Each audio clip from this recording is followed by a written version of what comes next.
Good afternoon, my people. Today I decided to go through a grade 12 question paper. This is a June exam written in 2022, okay? So the sketch below represents the function of f of x, okay? So this is the equation that were given, and g of x, this is the equation as well. The points A, B, and C are the points where the two graphs intersect. So they intersected B and A, as you can see. And then we're told that the coordinate of C is 6 and 0. These are the coordinates. Is x-intercept of F, while L and M are the turning point of the graph, okay? Graph of F. So show that B is equals to -5, C is equals to -8, and D is equals to 12. If it is given that the first derivative, it is equals to 3x squared minus 10x minus 8. So guys, we need to show that your value of B is -5, C is -8, D is 12, okay? So this is what you need to do in this case.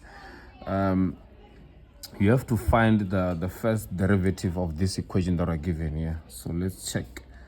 So this is f of x, which is equals to x cubed plus bx squared plus cx plus d. So now you find the first derivative, okay? So the first derivative in this case, it will be f prime x, which is equals to 3x squared plus 2bx plus c. And then d, it will be a constant number in this case now. So right now, since you know the first derivative of this equation, okay, and then you are told from the equation, you are told that f of x, let me just write f prime x, it is equals to 3x squared minus 10x minus 8. Therefore, you'll have to equate where there is b. You are going to take 2b, it is equals to negative 10, right? So this will be 2b, it is equals to negative what? Negative 10, and then you divide by 2 both sides. So b will be equals to -5. So this will be the value of b, the one that we are given here. So we need to check C. C, it's simple. C, it is equals to 8 because these are the constant values, okay? So C will be equals to -8. And then for D, let's check D. For D, you just have to substitute B and C in this equation, okay? So this is f of x, which is equals to x cubed minus 5x squared, because this 5 is this bx squared. So whenever you replace b, b goes with x squared, so it's minus 5x squared. And then c, it's minus 8 what? X plus what? Plus d. So now to determine d, you just have to go to the point of intersection or any given point, right? And then you substitute the value of x. Actually, we're going to use the coordinates of b, and then we substitute the value of x where there is x, right? 2 here. So you'll be saying the f of x is what? Let me check. So this one, it will be what? It will be x cubed, this 2 cubed minus 5, 2 squared minus 8, and this will be 2, right? Plus d, and then y is what? It's -16, okay? So now you can determine the value of b. So -16 is equals to -16, 2 cubed is what? It's 8, right? Is it 8? 2 cubed. Okay, 2 cubed. Let me check. 2 cubed. It's 8, okay? This 8 minus 2 squared is 4 times this is -20 minus 16 plus what? Plus d, okay? So we have 8 minus 20 minus 16, which is 28. So this negative 28 minus 16 plus d. Therefore, our d value here, it will be negative 16 plus 28. So negative 16 plus 28, that's 12. So d will be equals to 12. Okay. So yeah, that was easy. And our d is equals to 12, as you can see. Let's move to question number 2. Determine the coordinates of the turning points L and M. So we need to determine the coordinates of these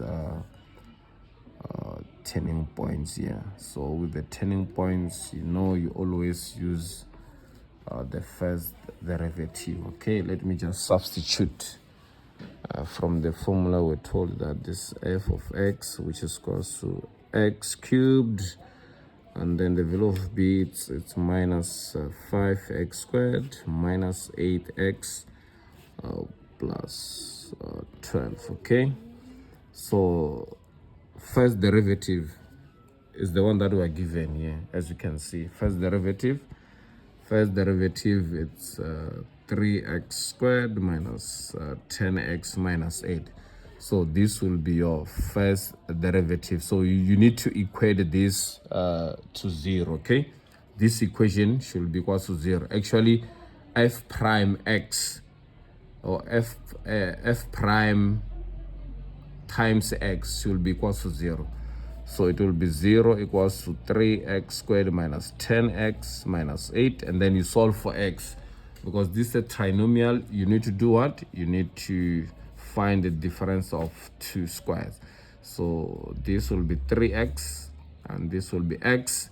And the factors of 8 here, it will be 2 and 4 actually. And then 4 will take the sign of a bigger number, or no, not the bigger number, but 4 will take the sign of the middle term. Okay, so it's negative 4, and this will be positive, because positive times negative is negative. 2 times 4, it's 8. So our x values is 3x, which is equal to negative 2, or x, which is equal to 4. So here you divide by 3, here you divide by 3. Our x, it is equal to negative 2 divided by 3, or x equals to 4. So it means that the coordinates here for x value, it will be 4. And then unfortunately for now, we haven't calculated for y. And then for this point here, it will be negative 2 divided by 3, and then we have to determine y. To determine y, guys, you go back to the original equation and you substitute negative 2 divided by 3. So let's go back to the original equation, negative 2 divided by 3, which is equals to 2. Okay, let's use our calculator here.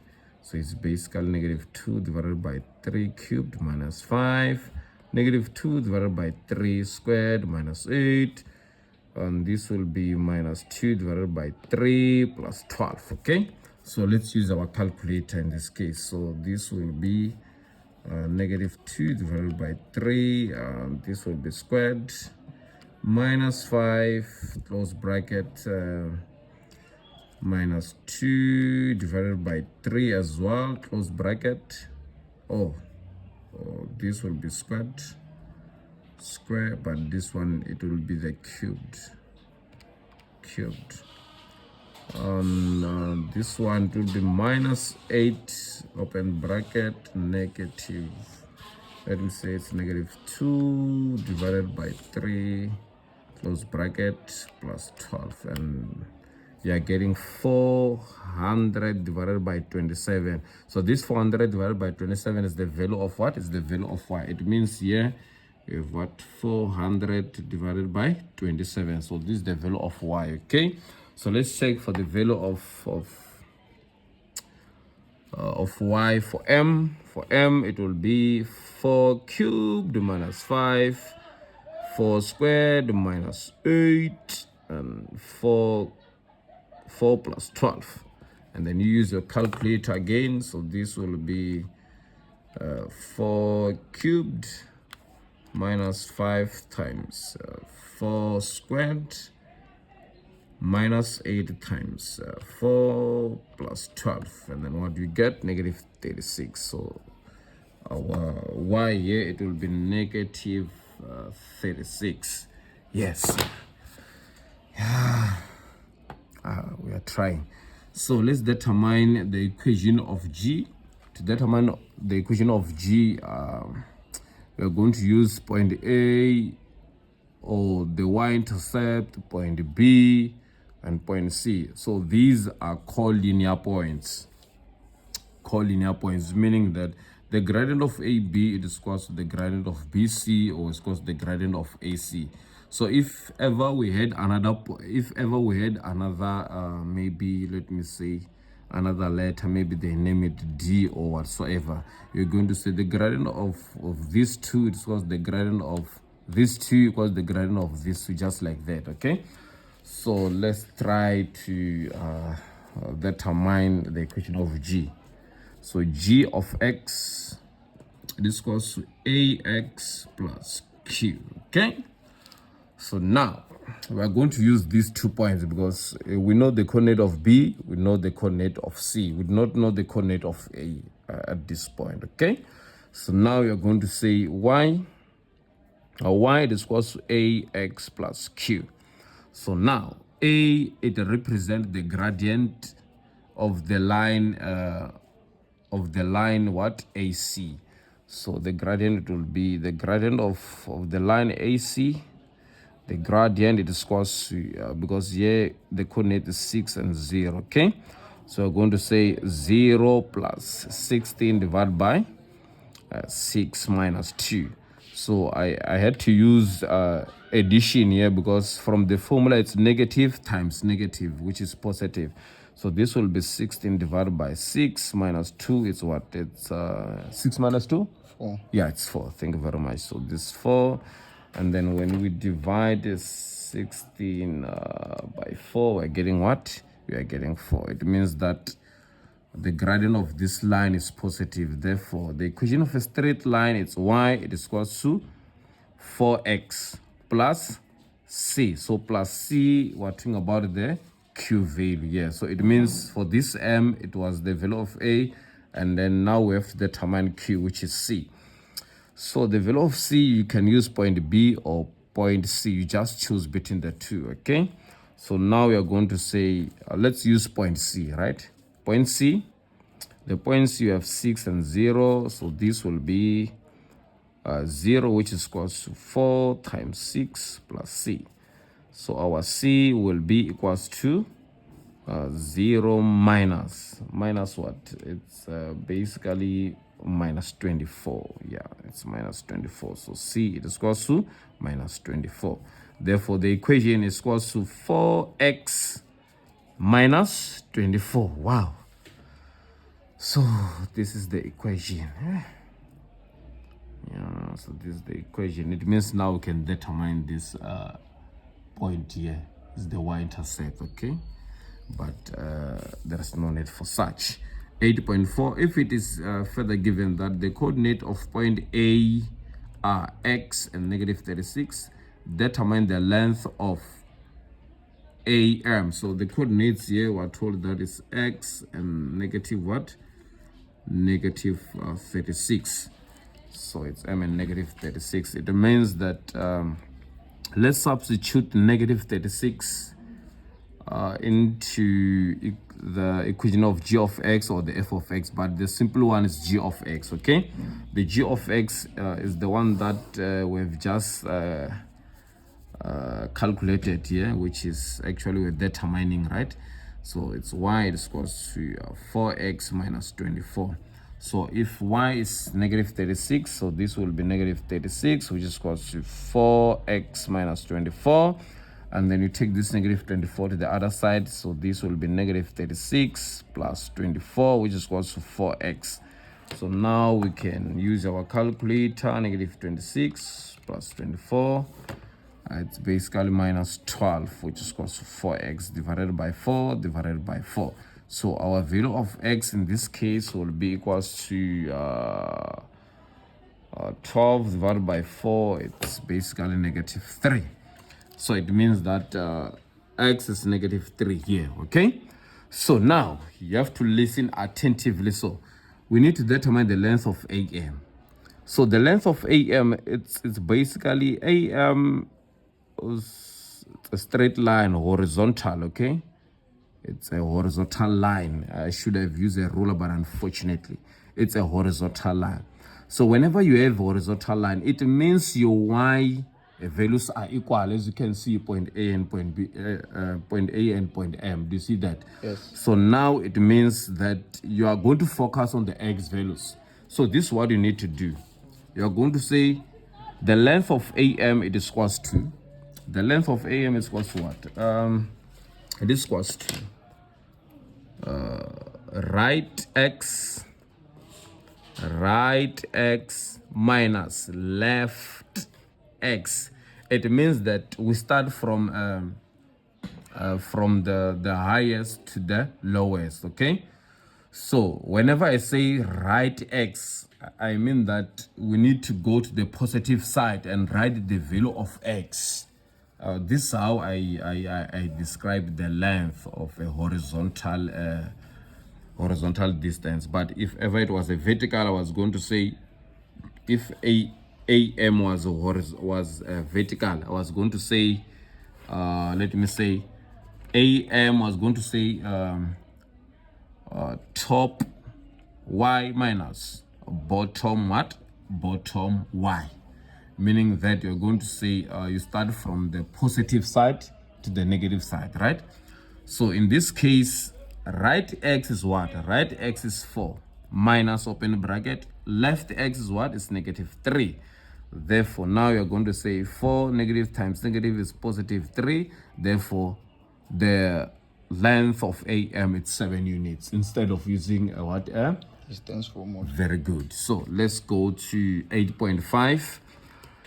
With the 8.5, for which values of x for which values of x is the graph of f increasing? Let's take the graph of f. The graph of f, it's increasing from the negative infinity up to this point. So the focus in this case is negative 2 divided by 3, okay? Yes. Because this is the value of x. So it means it's negative 2 divided by 3 going back to what? To negative what? Infinity. So it means the answer in this case will be x, it's what? X, it's less than what? Negative 2 divided by what? Divided by 3. So all the x values, they are less than what? They are less than what? Negative 2 over 3. Yeah, negative 2 divided by 3. And then let's check again from this point. From this point is decreasing. And then from 4, it's what? It's increasing. It's increasing, right? Yes. So it means now you're going to say or x, you are going to say or x is greater, because from 4 going to positive infinity, right? X is greater than what? Greater than 4. It means that from 4, 5, 6, 7 up to positive infinity, okay? Yes. So this solution, it can be written as x, it's an element of what? You start from the smallest to the biggest, né? Or yes, from left to right. So from left, you're going to say negative infinity is to negative 2 divided by 3. Or, because we're using or, right? Yes. Or what? Or, let's check this side. We're starting from 4 to positive infinity, because 4, it's smaller than the values which comes after it. Yes. So 5 is greater than 4, just like that, up to positive what? Infinity. So this will be 4 is to positive infinity. So this is how you can write your values of x. So it's basically how many marks? 2 marks. Let's check 8.5.2. Is the graph f concave down? So whenever we talk about concave down, it means that the second derivative here should be less than what? Less than 0. Are we together? Yes. Am I correct? You don't know?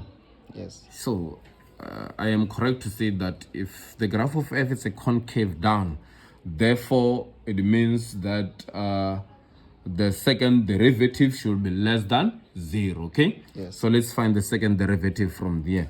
Second derivative,